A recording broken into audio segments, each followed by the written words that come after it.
Assalomu alaykum azizlar, bugungi darsimizga xush kelibsiz. Bu darsimizda biz vektor fazolar va ortogonalizatsiya haqida gap qilib boramiz. Darsimizni biz vektor fazolar va chiziqli qobiq tushunchalari bilan boshlaymiz. Undan so'ng esa ortogonalizatsiya va proyeksiya haqida gap olib boramiz. Darsimizning oxirida biz Gram-Schmidt jarayonini o'rganib, darsimizni yakunlaymiz. Keling, vektor fazolarga kirishdan oldin, ularni rasmiy matematik tilda ifodalashdan oldin bitta kichik misolni ko'rib chiqsak.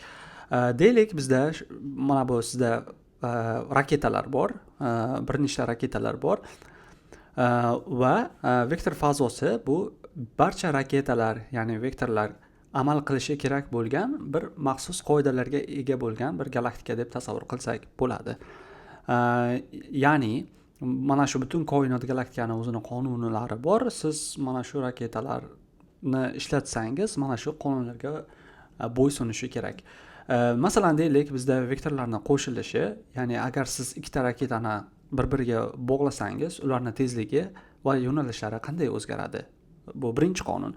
Ikkinchi qonun, vektorlarni skalar songa ko'paytirish. Agar masalan siz raketani kuchli dvigatel bilan jihozlasangiz, u qanday tezlikka ega bo'ladi? Bu ikkinchi qonun. Va bu narsalarga 3, 4, 5 va hokazo birinchi qonunlarni qo'shishimiz mumkin. Endi vektor fazoga rasman o'tadigan bo'lsak, matematik talqin beradigan bo'lsak, vektor fazo bu shunchaki bu bo'sh bo'lmagan vektorlar to'plami bo'lib, agar pastdagi quyidagi shartlarni qanoatlantirsa ushbu to'plamlar, biz uni vektor fazo deb ataymiz, hisoblaymiz. Bu shartlar, bu qonunlar qanaqa? Mana shu to'plamning ichida, ya'ni vektor fazoda 0 vektori bo'lishi kerak. Ikkinchi shartlari esa bizda ikkita vektor bo'lsa, u va v, ularni qo'shsak bir-biriga, mana shu vektor fazoda ichida bo'lishi kerak. Ya'ni mana shu vektor fazodan boshqa fazoga o'tib ketmaslik kerak. Deylik, bizda 2D vektorlar bo'lsa, 2D vektorlarni bir-biriga qo'shsak, natija ham 2D vektor bo'lishi kerak. Xuddi shunday tarzda agar biz bitta vektorda o'sha fazodagi vektorda ma'lum bir songa ko'paytirsak, natijasi o'sha fazoda qolishi kerak. Va qolgan qonunlar esa, qoidalar esa shunchaki ikkita vektorda qo'shganimizda joyini almashtirsak natija o'zgarmaydi yoki ketma-ketlik ham o'zgarmaydi. Masalan, birinchi vektordan ikkinchi vektorga, uchinchi vektorga qo'shganimizda ularda ketma-ketligini o'zgartirsak, qo'shish ketma-ketligini natija o'zgarmaydi. Birlik vektorga ko'paytirsak natija o'zgarmaydi. Va shu tarzda skalar sonlarni ham ko'paytirishda ketma-ketligini o'zgartirsak natija o'zgartirmaydi va hokazo. Agar mana shu qonunlarga vektor to'plamlarimiz amal qilsa, bu ular vektor fazoni tashkil qiladi demakdir. Agar bizda n musbat butun son bo'lsa va n-chi o'lchamli vektorlar to'plami bo'lsa, bular Rn vektor fazosini tashkil etadi. Ularga misollar, masalan, agar n sonimiz 1 bo'lsa, haqiqiy sonlar to'plami bo'ladi, ya'ni R. 2 bo'lsa, bu ikki o'lchamli barcha vektorlar to'plami bo'ladi. Bu kartezian koordinatalar deb hisoblasak bo'ladi. Agar n-imiz 3 ga teng bo'lsa, bu 3 o'lchamli vektorlar to'plami bo'ladi, ya'ni R3 3D fazo bo'ladi. Va hokazo 7 o'lchamli shunaqa qilib ketaveradi. Endi vektor subfazosiga kelamiz. Ingliz tilida bu vektor subspace deyiladi. Bu fazoni ichida bir kichkina bir fazo bor, ya'ni fazoning ichida, vektor fazoning ichida, mana bu v fazosimizning ichida bir kichkina kichikroq to'plam bor. Bu to'plam yana o'sha vektorning subfazosi deb ataladi. Agar ushbu qoidalar qanoatlantirsa, ya'ni unda 0 vektor bor, ikkita vektorni bir-biriga qo'shsak o'sha subfazoda bo'ladi. Va mana shu bitta subfazodagi vektorni ma'lum bir skalar songa ko'paytirsak, u o'sha yana subfazoda qoladi. Yana galaktika misolimizga keladigan bo'lsak, butun koinot bor, lekin koinotda bir ozgina chegaralab qo'yganmizda, bir ma'lum bir qismini o'sha subfazo, subgalaktika qilib olganmiz. Misollar, masalan, x o'qimiz 2D koordinatamizda, 2D fazoyimizda, vektor fazoyimizda subfazo bo'lishi mumkin. 3D fazoyimizda esa markazdan o'tgan tekislik subfazo bo'lishi mumkin.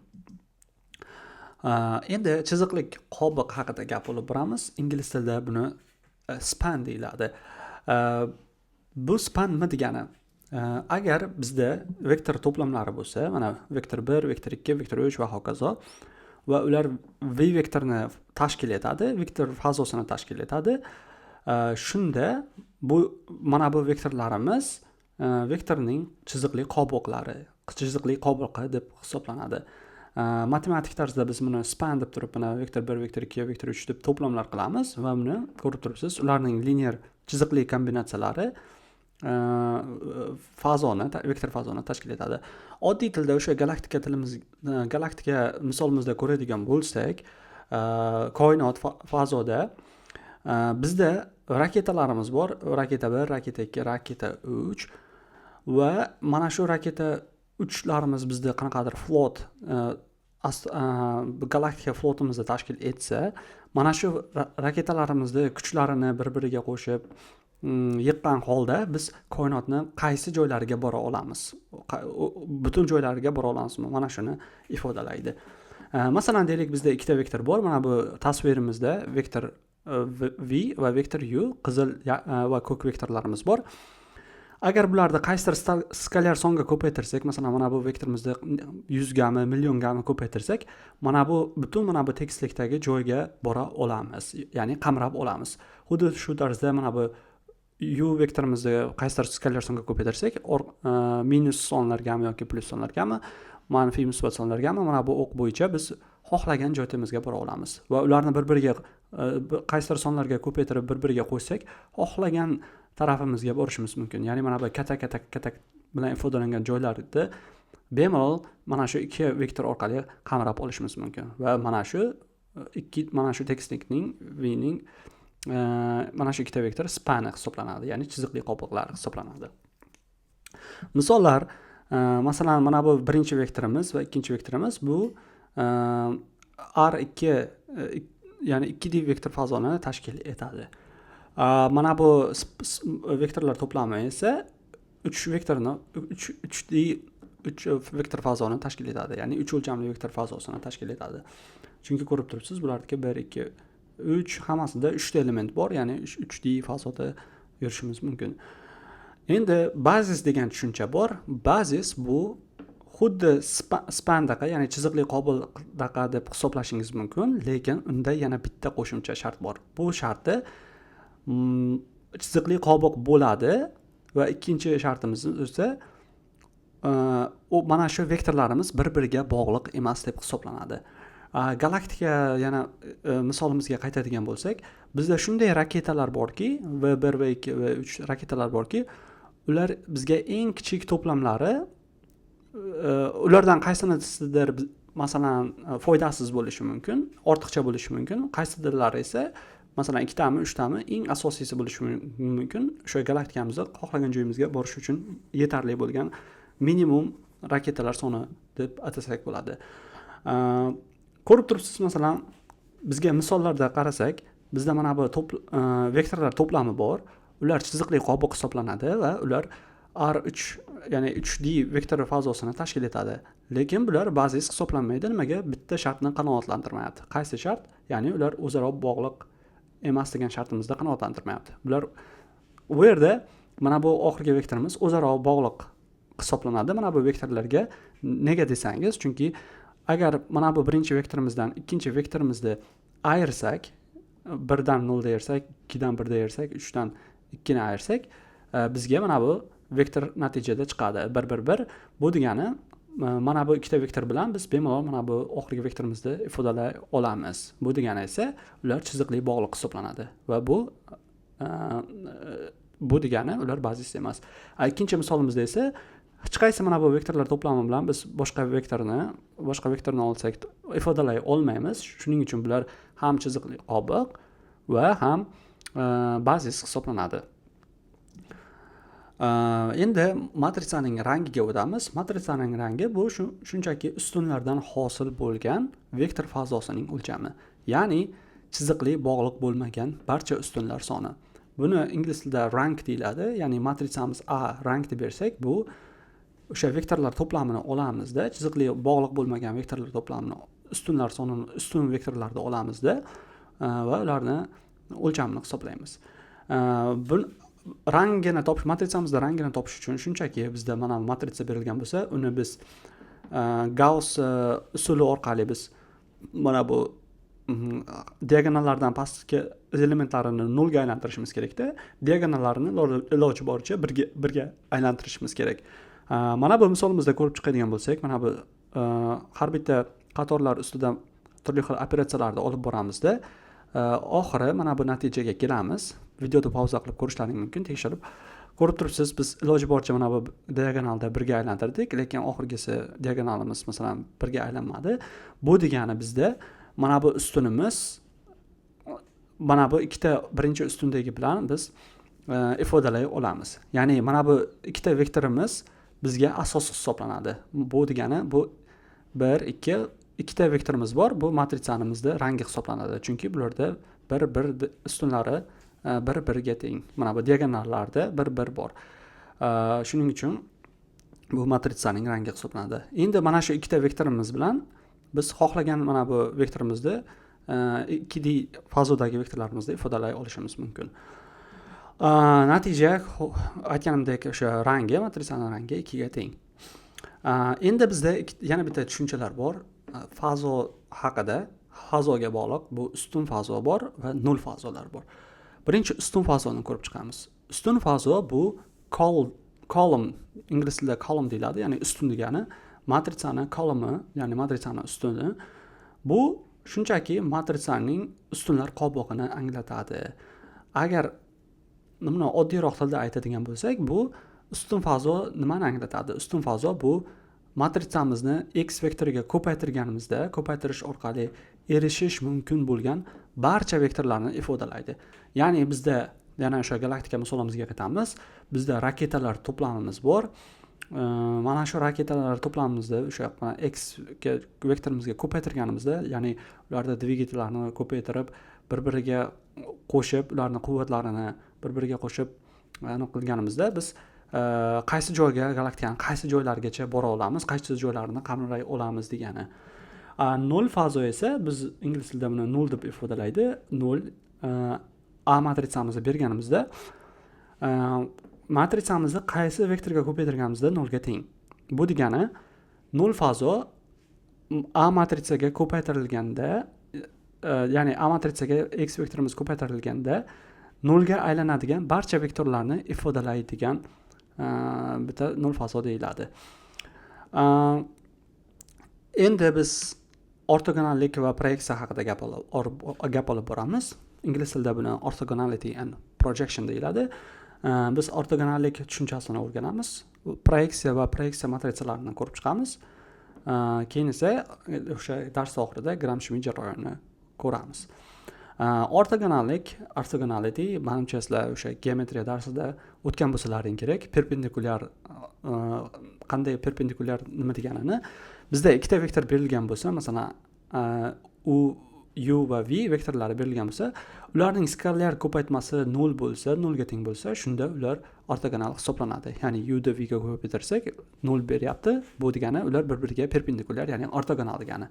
Ya'ni linear chiziqli algebrada biz ortogonal deymiz. Ya'ni deylik a b bizda vektor bo'lsa, c d bizda boshqa vektor bo'lsa, ko'rib turibsiz, ular bir-biriga ortogonal va ularning ko'paytmasi 0 ga teng, skalyar ko'paytmasi 0 ga teng. Misol, masalan, UV'miz 1, 2, minus 2, 1. Bularni ko'paytirsak, ya'ni skalar ko'paytmasini topsak, 0 ga teng bo'lyapti. Bular bir-biriga ortogonal. Endi biz proyeksiyaga kelamiz. Proyeksiya nima? Bu proyeksiyani biz shunchaki vektorning soyasi deb hisoblasak bo'ladi. Birinchi proyeksiyamizda misolda biz vektorni o'qdagi proyeksiyasini ko'rib chiqamiz. Deylik bizda ikkita vektor berilgan, bu vektor b va vektor a, vektor a. Biz nimaga qiziqyapmiz? Biz mana shu vektor b-ni vektor a-dagi soyasiga, qizil vektordagi soyasiga qiziqyapmiz. Ya'ni mana shu soyasini topishimiz kerak. Bu soya p deb olaylik, p vektori deb olaylik. P vektori bu o'sha vektorning A vektoriga bo'lgan proyeksiyasi, ya'ni soyasi. Endi shunday biz chiziq tortaylikki, bdan agacha buni a deb ataylik. I vektor a vektor deb ataylik. Bu a vektor bu proyeksiyani xatosi hisoblanadi.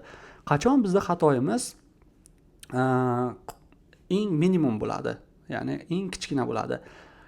Agar xatoyimiz perpendikulyar bo'lsa, mana bu a vektorimizga perpendikulyar bo'lsa, ya'ni esingizda bo'lsa, eng yaqin masofa bu o'sha perpendikulyar masofa bo'ladi. Geometriya darslarida ham o'tgan bo'lsalaring, perpendikulyar bo'lsa, ya'ni ortogonal bo'lsa, bir proyeksiyamiz proyeksiya xatosi eng kichik bo'ladi. Endi bu vektorimizni biz qanday ifodalashimiz mumkin? Bu b vektorimizdan p da erishishimiz mumkin. Va p da yana qanday ifodalashimiz mumkin? Bu shunchaki a vektorimizni qandaydir skalyar songa ko'paytiramiz. Ya'ni ularni kichiraytiramiz deyapmiz-da, uni b vektordan ayryapmiz deyapmiz. Endi bizning maqsadimiz mana bu betani topish. Agar betani topsak, shunchaki bizni a ga ko'paytiramizda, uni proyeksiyani topishimiz mumkin. Keling mana ko'rib chiqamiz o'sha b ni topishni. Esingizda bo'lsa, bizda i bilan a perpendikulyar bo'lishi kerak, chunki proyeksiya xatosi minimum bo'lishi kerak. Shunda bu nima degani bo'ladi? O'sha ortogonallik xosasiga, xususiyatiga asosan a vektorimiz bilan a vektorimizni ko'paytmasi 0 ga teng bo'lishi kerak. Skalyar ko'paytmasi 0 ga teng bo'lishi kerak. Buni yoyib chiqsak, ya'ni a vektorimizni avval o'sha ifodalagandek a vektorimizni mana bu ifodaga o'zgartirsak va ularni skalyar ko'paytmasini topsak, 0 ga tenglashtirsak, endi bizda a, b lar ma'lum, beta esa noma'lum. Shunchaki qavslarni ochamizda betani bir tarafga olamiz va barcha ma'lum bo'lgan vektorlarni bir tarafga olsak, mana bu formulaga erishamiz. Lekin bu yerda betamiz bu uzunlikni ifodalaydi. Ya'ni o'z qanaqadir skalyar ko'paytma sonda ifodalaydi. Biz p vektorini topishimiz kerak. Qandoq topamiz? Shunchaki biz betani a vektoriga ko'paytirishimiz kerak. Proyeksiyani ifodalab turganimizda, masalan, b vektorda a vektorga proyeksiyasi demoqchi bo'lsak, ingliz tilida bundoq qilib mana bu bilan yozishimiz mumkin. Proch degan. Proch qaysi vektorga proyeksiya qilyap turganimiz va qaysi vektorda proyeksiyasini topib turganimizda shunday yozishimiz mumkin. Shunda endi bizda o'sha proyeksiyasini topish, ya'ni p da topishimiz uchun biz betani a ga ko'paytiramiz. Esingizda bo'lsa, betamiz mana bu songa teng edi. Mana bu ifodaga teng edi. Shunchaki mana bu ifodaga qo'yamizda, a da ko'paytirsak, natijada bunga erishamiz. Endi keling buni numpyda ko'rib chiqamiz. Import numpy qilamiz va mana bu vektorlarni misolda yozamiz. Endi buni proyeksiyasini topish uchun shunchaki o'sha formuladan foydalanamizda, o'sha b ni ko'paytiramiz. Ya'ni biz bu yerda a ga b ni proyeksiyasini topyapmiz va natijada mana ko'rib turibsiz, mana bu proyeksiya, yangi proyeksiyani oldik. Endi biz proyeksiya matritsasini ko'rib chiqmoqchimiz. Bu yerda proyeksiya matritsasi, ya'ni mana bu ifodamiz, avvalgi topgan ifodamiz ko'rib turibsiz, juda xunuk ko'rinib turibdi. Ko'zni haligi sal chalg'itadigan. Biz o'sha chiziqli algebrada uncha yoqtirishmaydi bunaqa ko'rinishdagilarni. Ko'pincha matritsalarni yaxshi ko'rishadi, chunki ko'rib turibsiz, matritsada mana bu proyeksiyamizni bitta vektor va bitta matritsa bilan ifodalayapmiz-da, juda ixcham ko'rinishda yozyapmiz. Buni proyeksiyani qanday biz ifodalaymiz? Proyeksiyani topish uchun biz ko'rib turibmiz, ifodamizni mana bu ko'rinishda yozsak, ya'ni a da b ga proyeksiyasini mana bu ko'rinishda ifodalasak, biz bu yerda a da tashqariga chiqarib tashlasak, bizda mana bu ifoda qoladi. Bu esa mana bu b ko'paygan b transponer bu bizga matritsani beradi va matritsani biz qandaydir songa bo'lyapmiz. Bu degani bizda bu proyeksiya matritsasi bo'lib qoladi. Xossalari ushbu xususiyatlardan iborat. Agar o'sha proyeksiya matritsamizni transponerini olsak, bu o'ziga teng va uni kvadratini olsak, bu ham o'ziga teng. Ya'ni proyeksiya matritsamiz o'zgarmaydi. Buni mana numpyda tekshirishimiz mumkin. Ya'ni ikkita vektor berilgan bizda 3 o'lchamli. Bularni o'sha proyeksiyasini topamiz va natijada mana bu proyeksiya matritsasini topamiz. Ushbu elementlardan tashkil topgan. Keling endi buni hosilarini sinab ko'ramiz. Ya'ni proyeksiyani kvadratini topmoqchi bo'lsak, yangi matrica hosil bo'ladi va ko'rib turibsiz, elementlari bir-biriga teng, natija bir-biriga teng, ya'ni xususiyati saqlanib qolgan. Va agar A ga ko'paytirsak, proyeksiyamizni A ga ko'paytirsak, biz o'sha mana bu vektor proyeksiyani olamiz. Ya'ni proyeksiya matricamizga vektorni ko'paytirsak, o'sha A'dagi bitta proyeksiyani topgan bo'lamiz. Endi biz vektor subfazoga bo'lgan proyeksiyani topishimiz kerak. Buni ingliz tilida projection onto subspace deyiladi. Buni bitta motivatsiya orqali qilishimiz mumkin. Faraz qilaylik, bizda mana bu chiziqli tenglamalar berilgan va ularning yechimi yo'q. Yechimi yo'q degani nima degani? Bu degani ustun fazoda B vektori mavjud emas. Ya'ni ustunlar qobig'ida bu vektorimiz mavjud emas. Lekin biz mana bunga yaqinroq yechimimizga yaqinroq bir yechim topishimiz mumkin. Yechim yo'q bo'lsa ham, qachonki biz B vektorini proyeksiya orqali ustun fazo mana bu matritsamizni ustun fazosiga o'tkazsak. Agar ustun fazoda olsak, bu ustun fazo nimani bizda geometrik talqin qiladigan bo'lsak, bu matricamizning ustun fazosi nima qiladi? Ustun fazosi shunchaki bizda gipertekislikni hosil qiladi. Ya'ni bizda o'sha fazo bor, fazoda bizda gipertekislik, hyperplane hosil qiladi. Vektorni biz agar mana shu B vektorimizni gipertekislikka proyeksiya qilsak, shunda biz javob topishimiz mumkin mana bu yechimimizga. Buni qanday amalga oshiramiz? Mana buni misolda ko'rishimiz mumkin. Bu yerda faraz qilamiz, bizda matritsamiz ikkita vektordan tashkil topgan. A1, A2 vektordan. Va uning o'lchami, ya'ni uning rangi 2 ga teng. Ya'ni bizda ikkita bazis vektorlar bor, A1, A2 degan. Bu nima degani? Mana bu tekisligimiz 3 fazodagi tekisligimiz, 3D fazodagi tekisligimiz A1 va A2 mana bu yashil, qizil vektorlar orqali ifodalanadi. Ya'ni mana bu ikkala vektorda yashil vektorimizni ham, qizil vektorimizni ham bir-biriga qo'shib ko'paytirsak, mana shu tekislikni hosil qiladi. Va yana bizda B vektor berilgan. Lekin B vektor ko'rib tursiz, tekislikda joylashmagan. Ya'ni A vektorimiz bilan A1, A2 vektorimizni nima qilib qo'shibmi ko'paytirib bir-biriga qo'shsak ham hech qachon B vektorga bora olmaymiz. Bu degani yechim yo'q degani. Bizni maqsad nima? Biz mana shu B vektorimizni mana shu tekislikka proyeksiyasi soyasini topishimiz kerak. Buni esa biz P vektori bilan ifodalaymiz.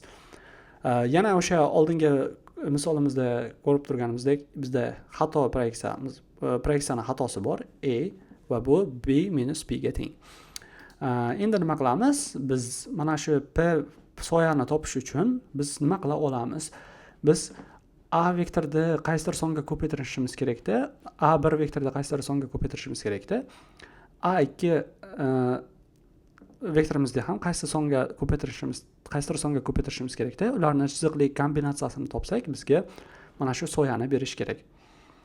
Buni matrica shaklida yozadigan bo'lsak, A ko'paygan qandaydir x1, x2 elementlardan tashkil topgan x vektori. Endi bizning maqsadimiz nima bo'lib qolyapti bu yerda? Bu shunchaki bu yerda x topsak, x vektorimizni topsak, biz proyeksiyani topa olamiz. Shunchaki matrisaga ko'paytirgan orqali. Keling buni ifodalaymiz. Yana o'sha proyeksiya xatosi B minus P, ya'ni buni P o'rniga AX ga almashtirib qo'yamiz. Yana esingizda bo'lsa, proyeksiya xatosi eng minimum bo'lish uchun mana shu vektorimiz A1 vektorga va A2 vektorga ortogonal bo'lishi kerak. Ya'ni perpendikulyar bo'lishi kerak.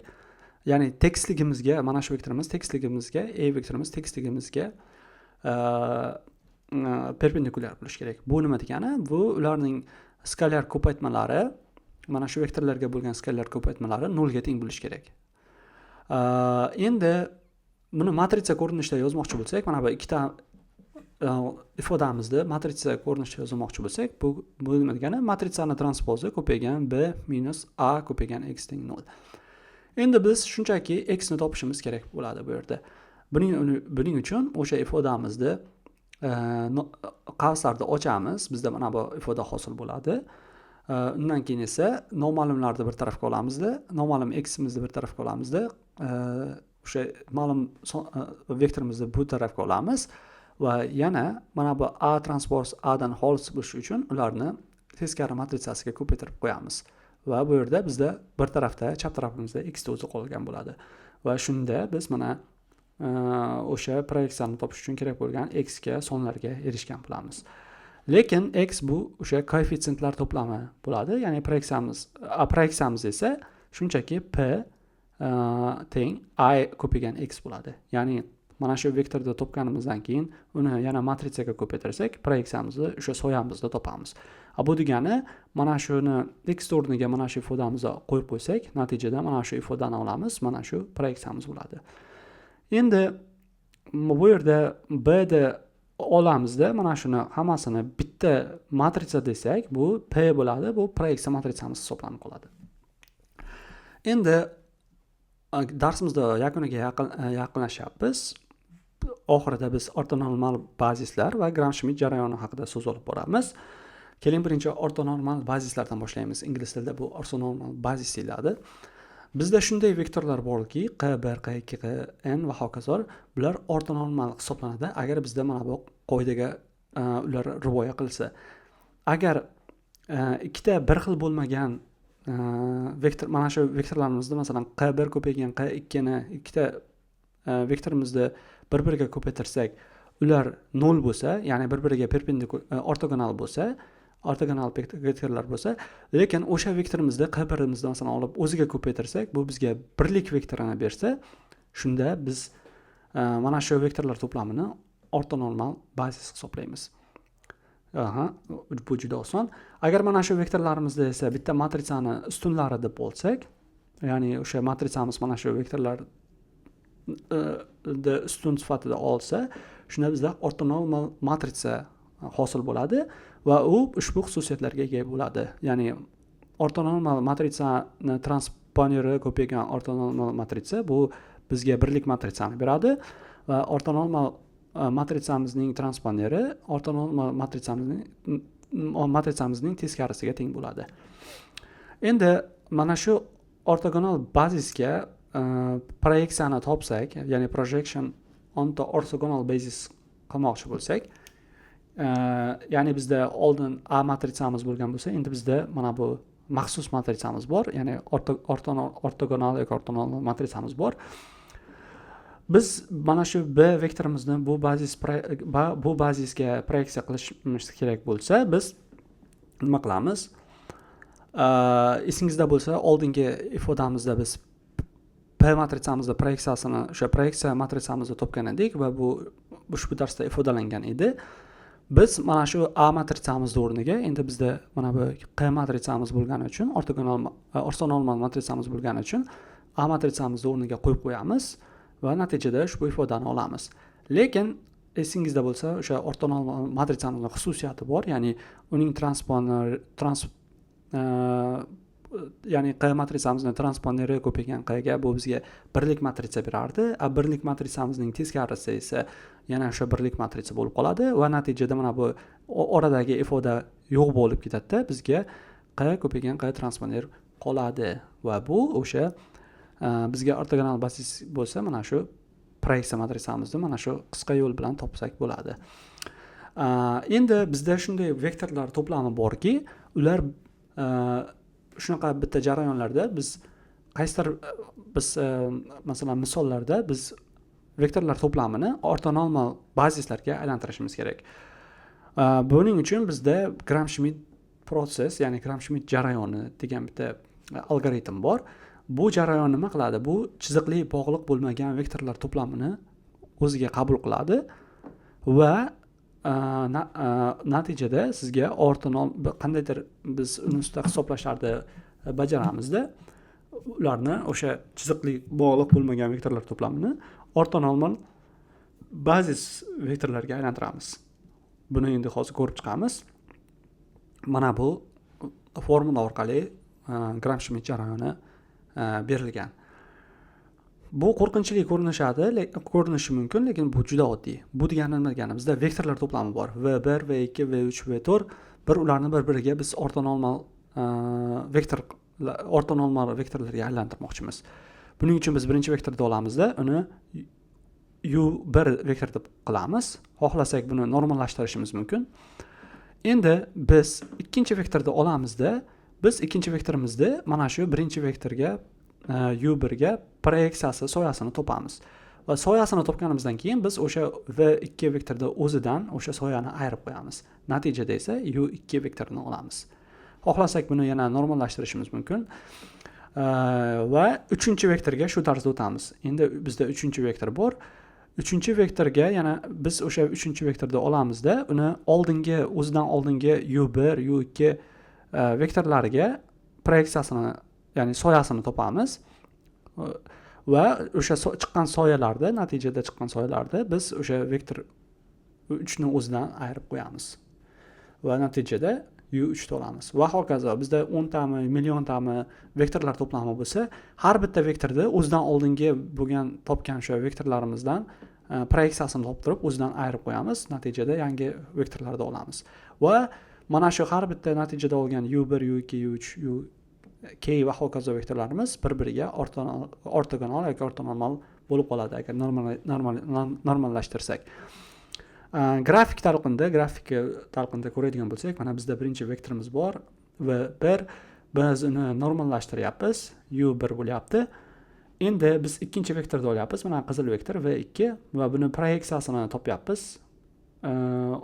Buni mana bu oldingi vektorimizga proyeksiyasini topyapmiz va chiqqan proyeksiyani endi biz mana shu vektorda o'zidan ayirib qo'ysak, biz mana bu vektorga erishyapmiz. Va buni endi biz normallashtirishimiz kerak. Normallashtirsak yana mana bu U2 ga aylantirib qo'yapmiz. Ko'rib turibsiz, bular endi bir-biriga perpendikulyar yangi vektor olyapmiz. Oldin bular bir-biriga perpendikulyar emasdi. Masalan, V1, V2 vektorlarimiz bir-biriga perpendikulyar emasdi, ko'rib turibsiz. Endi esa o'sha Gram-Schmidt jarayoni bilan biz ularni perpendikulyar qilib qo'ydik. Yangi vektorlar yasadik. Shu ikkita vektordan yangi bir-biriga perpendikulyar bo'lgan, ortogonal bo'lgan vektorlarni yasadik.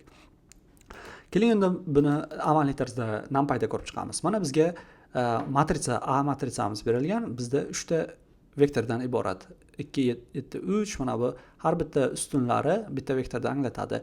Keling endi buni o'sha ortogonal, ortonormal xususiyatini tekshirib ko'ramiz. Ya'ni mana bu matritsamizda transponerini matritsamizda o'ziga ko'paytirsak, bizga birlik matrica berish kerak. Ko'rib turibsiz, bizda birlik matrica chiqmadi. Bizda natijada birlik matrica chiqmadi. Bu degani bular bir-biriga ortonormal vektorlar emas, mana bu ustunlar. Biz endi Gram-Schmidt jarayoni bilan mana shu yangi matrica yasaymiz, ya'ni ularning ustunlari bir-biriga ortonormal bo'lib qoladi. Buning uchun biz birinchi ustunni olamiz, 2, 7, -3 ni. Uni biz normallashtiramizda i1 qilib qo'yamiz. Ikkinchisida esa biz ikkinchi ustunni olamiz, uni birinchi vektorimizga bo'lgan proyeksiyasini topamiz, U1 ga bo'lgan proyeksiyasini topamizda va o'sha ikkinchi vektorimizni o'zidan ayirib qo'yamiz, natijada U2 ni olamiz va uni normallashtiramiz. Bu ikkinchi vektorimiz bo'ladi natijada. Va uchinchi vektorimiz esa yana o'sha oxirgi biz ustunni olamiz, natijada buni V3 deb olsak, ularga oldingi o'sha U1 va U2 bo'lgan o'sha vektorlarimizga proyeksiyasini topamiz, soyalarni topamizda V3 dan ayirib qo'yamiz. Natijada U3 ni olamizda, uni yana normallashtiramiz va natijani i3 qilamiz. Endi mana shu vektorlarda chiqqan natijadagi vektorlarni bitta matrisaga joylasak, birinchi ustuni i1, ikkinchi ustuni i2, uchinchi ustuni i3 bo'lgan matrisalarga joylasak, natijada biz yangi matrica shakllantiramiz va endi ortonormal xususiyat tekshirib ko'radigan bo'lsak, ya'ni mana shu matritsamizni transponerini o'sha matritsani o'ziga ko'paytirganimizda ko'rib turibsiz, 1-1-1, ya'ni birlik matritsasini oldik. Ya'ni mana shu vektor ustun vektorlardan biz yangi vektorlar to'plami yasadik va shu chiqqan to'plam bir-biriga ortonormal bazis to'plam bo'lib chiqdi natijada. Darsimizni shu yerda tugatamiz va keyingi darsimizda biz mana shu ko'rib chiqqan mavzuyimizga oid vektor fazolari va ortogonalizatsiyaga oid mashqlarni ko'rib chiqamiz va vazifani oxirida sotuv miqdorini modellashtirish bo'yicha biz kichkina mini loyiha qilamiz. Darsimiz yoqqan bo'lsa, layklab bosishni unutmang, do'stlaringiz bilan, yaqinlaringiz bilan ulashishni unutmang. E'tiborlaringiz uchun rahmat. Keyingi darsda ko'rishguncha xayr.